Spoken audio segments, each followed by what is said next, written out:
Once a giant, always a giant. For me, it's only a giant. So check it out. The D6 Squad has merch now. We got hoodies, tees, mugs, whatever you need. Check it out. Link in the description. What's going on YouTube? Diggy546. Definitely hit that subscribe button if you're new. Like the video if you like the video. And I won't tell if you click that bell. But let's go ahead and get into this. So Kevin Zeitler is not a giant anymore. I learned about this rumor last Wednesday.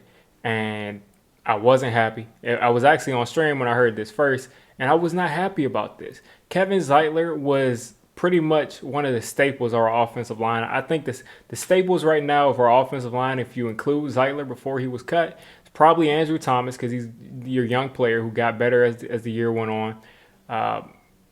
And then there's probably the center, Nick Gates, who was great down the stretch. And then Kevin Zeitler.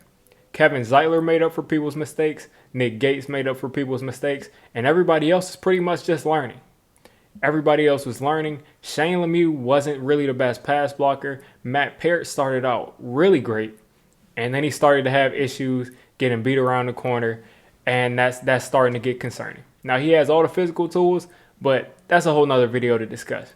Kevin Zeitler, he was a good offensive lineman. He was a good pass blocking offensive lineman. And you really don't want to cut that. When you're replacing a player that you already had, you're taking a step back to maybe take another step back to where you already were. We may get worse at this position. Now, was Zeitler probably being overpaid for what he was doing? Probably. But who isn't? Who isn't being overpaid for their production? There's only a few players who you can kind of say are getting, the value is met at that position. I just don't think that cutting Zeitler is beneficial to this team. I don't think it's beneficial to the rest of the offensive line, who probably looked up to him last year as a leader and gelled with him, playing together. Nick Gates and whoever it was, Matt Parrott or Cam Fleming, who may or may not be back. I don't think he'll be back. He'll probably get a little bit of a raise because he was actually pretty solid, which kind of brings me to this Zeitler thing is much less about actually his position and actually just him. He has an effect on the people around him. He has an effect on the young center, Nick Gates. He has an effect on the young right tackle, Matt Parrott. He's made up for their mistakes before. And you lose that veteran leadership. You lose that experience. And you need to replace it ASAP. As soon as possible, we need someone in here that can do what he does at least 90%, or because he wasn't elite anymore, but he was still very, very good, very above average at what he was doing. So we need somebody who can replace that. Is that a Wyatt Davis? I don't know. He's coming out of the draft. We thought that Will Hernandez out of the draft in 2018 was a pro-ready great guard. We never know what's going to happen when someone's coming out of this draft. And it'll be crazy for Wyatt Davis to even fall to us at 42. I just don't know if he'll even fall to us. It depends how people see Elijah Vera Tucker, because Wyatt Davis might be the best guard in this entire draft. And the Steelers and a couple of other teams need some guard help. The Chiefs, I think they lost Kelechi Osemele. They may need guard help. So it's just not easy to just go out and just cut good offensive linemen where there's not really much good offensive linemen in the league right now. The entire value of offensive line play has gone down in this league tremendously over the years because it's just not taught the same way in college. Andrew Thomas in college he had his hands spaced out, horrible technique, and that's just how they coached it because it worked for them in college. So the offensive line has gotten worse altogether. So when you have a good one, you don't really want to let that dude go.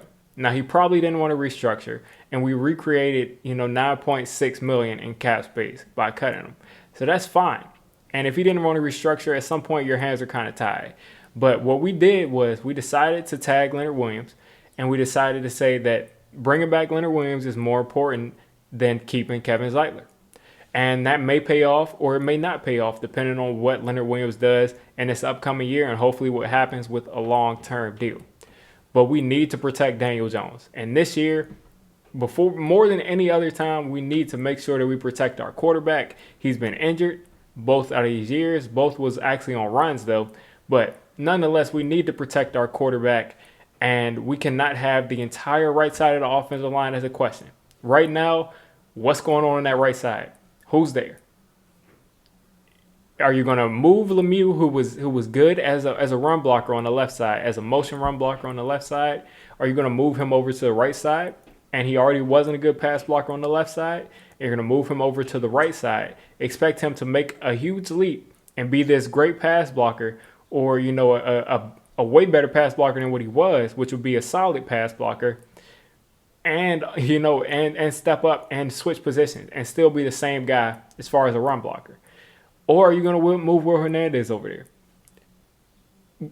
So we're going to probably have to go out and get a guy like Gabe Jackson, get a guy like Matt Fielder, because there's not really many other options, because Wyatt Davis is a question mark. The guards we have right now are question marks, even at the left guard position, which is their own natural position. So we have to go out and get a Matt Fielder. We have to go out and get a Gabe Jackson, because we need a veteran guy who's proven. And then even when you go out and sign a guy like Matt Fielder and sign a guy like Gabe Jackson, you don't know if they'll gel with your team. You don't know if they'll gel in New York, and you don't even know if they want to come to this team. Do they want to come to the Giants for $7-8 million, or they want to go to a worse team, for $10 million or get overpaid, or do they want to go to one of the top teams in the league and take less? We don't even know if they'll come here.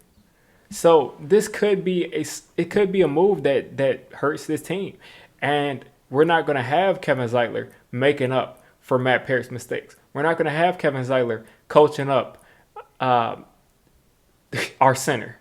Why can't coaching up Nick Gates? When I'm getting frustrated, I can't remember his name. Coaching up Nick Gates. We're not going to have that. So this is a big loss for the offensive line, and I want people to understand that it's not just something you can't just dump players off, easily replace them. You can't just take 2 steps back and just take a shot and hope that you can get back to the spot that you're at. You want to take this team that's at this spot and you want to move them forward.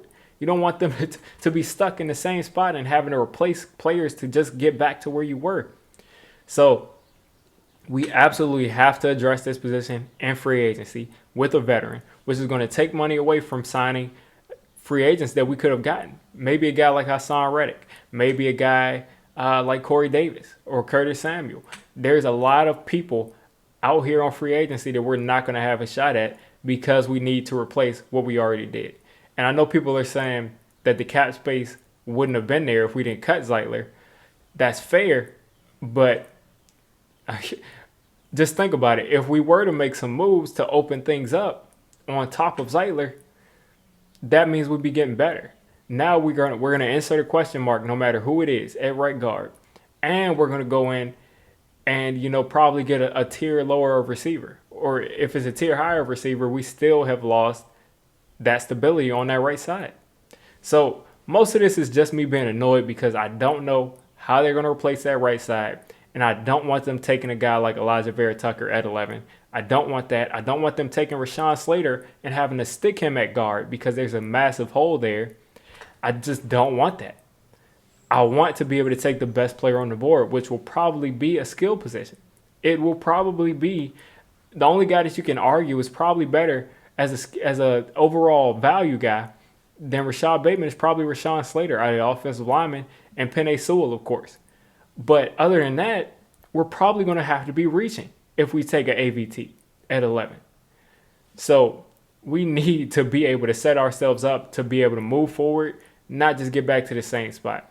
And that involves making sure that we solidify this offensive line as much as we can in free agency with mid-tier guys and just hope for the best in the draft. Hope that we get one of those top 3 receivers. If not, trade back, take Bateman right there. Because the number one priority this offseason should be to maintain what we have on that line, maintain the production of the defense. Whether that means Leonard Williams or not, I'm not sure yet. But maintain that and then push this team forward. Push it forward with weapons because that's what we were lacking. If you look at what PFF said about our offensive line being the worst line for pass blocking, well, that includes all of the blitzes that were sent at us. Because they were able to press our receivers, and our receivers weren't able to get open. And we had 5 offensive linemen They're not blocking 8 guys. So we need receivers. We need guys who need to get open.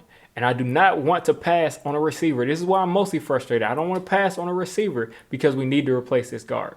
So Gettleman, go out, get your replacement as soon as possible in free agency. That's pretty much all I have. You guys let me know what you think of this move. Listen, the world isn't over. The team isn't doomed for the season. But I was originally angry when I saw this move. So if you made it this deep into the video, I'm calling you a D6 squad member. If you're a D6 squad member, you got to hit that subscribe button. You got to turn on that notification bell. And listen, I make all kinds of content for NFL teams. So if you're not a Giants fan, don't worry. I'll cover your team. If I'm not covering your team, let me know. And have a good one.